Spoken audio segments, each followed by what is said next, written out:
Bonjour à vous qui avez déjà regardé le premier épisode et le second épisode de Au cœur du cœur. Je profite de la gentillesse de Gaël et de Patricia pour corriger deux bêtises que j'ai dites au cours du deuxième épisode.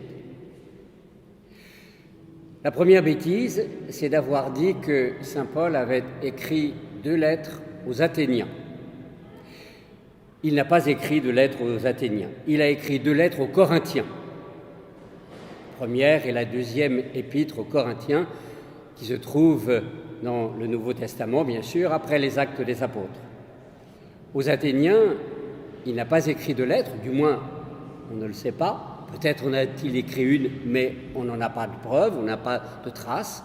Il a prononcé, par contre, un magnifique discours que vous pourrez trouver au chapitre 17 des Actes des Apôtres, un discours à relire tellement il est bien ciselé. C'est un sage, Paul, et il s'adresse aux sages d'Athènes, et il commence d'une manière extraordinaire en disant « Athéniens, je vous considère à tous égards comme des hommes presque trop religieux ». Et ça va droit au cœur des sages d'Athènes qui sont représentés sur le grand tableau que vous avez déjà vu et que j'ai eu le plaisir de vous présenter. Donc, première bêtise à corriger, non, jamais il n'a écrit aux Athéniens, mais plutôt aux Corinthiens. Et vous pourrez aussi relire ces 2 lettres aux chrétiens de la ville de Corinthe. Et puis, ma deuxième bêtise, peut-être encore plus grossière que la première, c'est d'avoir commenté cette toile de saint Paul à l'Aréopage d'Athènes en vous disant que tout en haut de la toile, on voyait le Colisée. Et je l'ai dit 2 fois, ce n'est pas le Colisée, évidemment. Je pense que vous tous, vous l'avez compris, mais j'avais quand même à cœur de corriger ma bêtise. Ce n'est pas le Colisée, c'est le Parthénon. Alors pardonnez-moi ces bêtises-là, j'espère qu'il n'y en aura pas d'autres dans la troisième ou quatrième épisode, mais je suis sûr que Gaël et Patricia sont si gentilles que si jamais je disais encore des bêtises, elles reviendraient pour que je puisse me corriger. Merci beaucoup à elles deux et merci à vous, amis, qui regardez ces épisodes. Après saint Paul, regardons l'arrondi du fond de cœur. 3 toiles importantes. D'abord saint Paul, puis le Christ en croix, puis saint Pierre. Saint Pierre, saint Paul, leurs noms sont écrits sous les fresques, sous des toiles, pardon. Saint Paul reconnaissable à son épée, comme je viens de vous dire sur le petit vitrail, et puis reconnaissable aussi grâce au livre qu'il tient sur son genou gauche.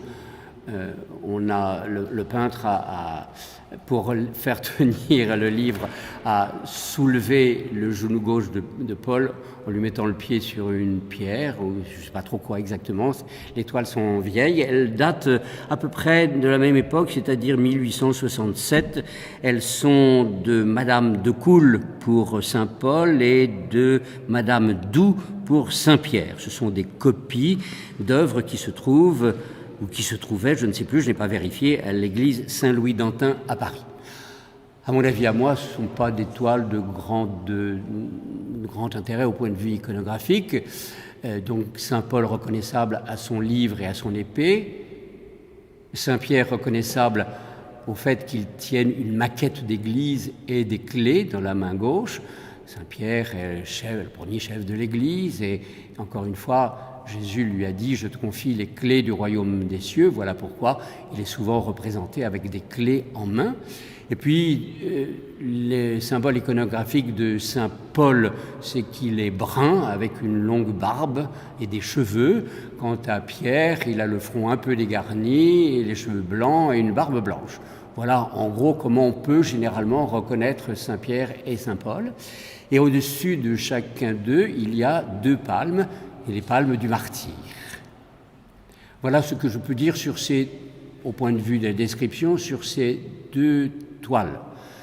La toile du milieu, c'est le Christ en croix. Alors, puisque vous nous faites l'amabilité de suivre YouTube, vous pouvez aussi vous repérer au YouTube du Vendredi Saint jour pendant lequel j'ai décrit cette toile.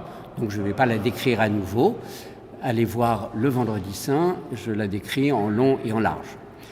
Ce qui est intéressant de signaler, nous passerons tout à l'heure, dans quelques instants, à la toile de Saint-Pierre qui est dans sa prison, c'est de montrer au point de vue théologique que le Christ en croix est entouré de Saint-Pierre et de Saint-Paul, car c'est lui que ces deux apôtres disent, c'est de lui qu'ils témoignent, c'est pour lui qu'ils ont donné leur vie.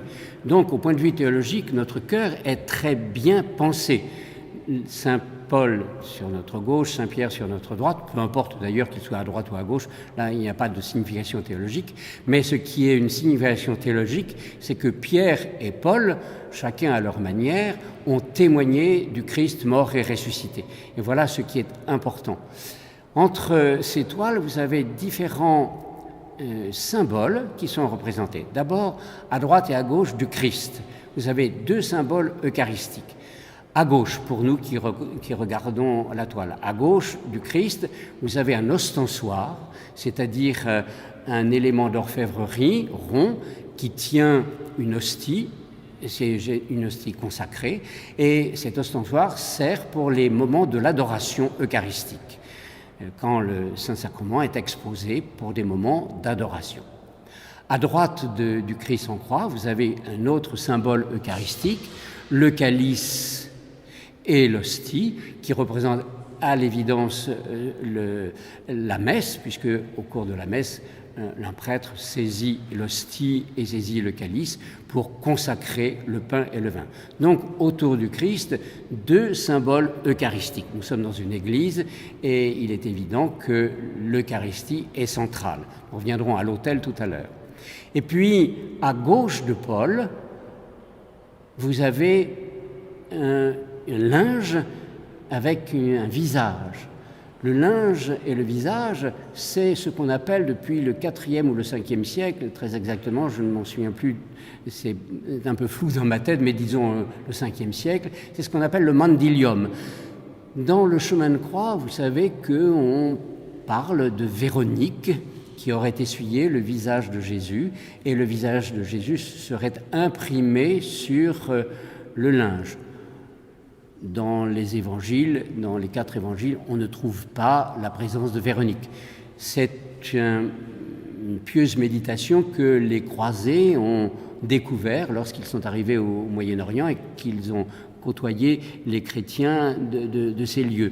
Depuis, effectivement, disons le 5e siècle, on conservait ce mandylium, ce visage du Christ imprimé sur le linge que Véronique lui aurait passé sur le visage. Mais ce n'est pas plus improbable que le Saint-Suaire de Turin, que la Sainte Tunique d'Argenteuil. Nous avons là des reliques. J'aime beaucoup la pensée de nos frères orthodoxes qui disent qu'une icône devient sainte par toutes les prières qu'on dit devant. Alors imaginons que Véronique n'ait jamais existé, mais qu'à un moment donné, quelqu'un ait peint le visage du Christ sur un linge. Eh bien, si ce linge existe, on ne l'a pas retrouvé, il a été perdu à ma connaissance, eh bien ce linge est saint à cause de toutes les prières qu'on a dit devant, comme le Saint-Suaire de Turin est saint par toutes les prières qu'on peut dire devant. Et puis, à droite de Saint-Pierre, il y a aussi, correspondant au mandylium, il y a la couronne d'épines avec le monogramme IHS, Jesus Hostiam Sanctam, Jésus Hostie Sainte, et la couronne d'épines est surmontée de 3 clous. Est-ce que le Christ a été cloué avec 3 ou 4 clous? Personne n'en sait rien. En tout cas, voilà 3 clous qui sont au-dessus de la couronne d'épines. Donc, tout cela, ce Christ en croix, dont Pierre et Paul sont les témoins, qui est comme ce Christ en croix qui est rendu présent par le miracle eucharistique et qui a donné sa vie. On le voit dans le mandylium et on le voit dans les représentations, les quelques représentations des instruments de la Passion, c'est-à-dire, encore une fois, la couronne d'épines et les trois coups.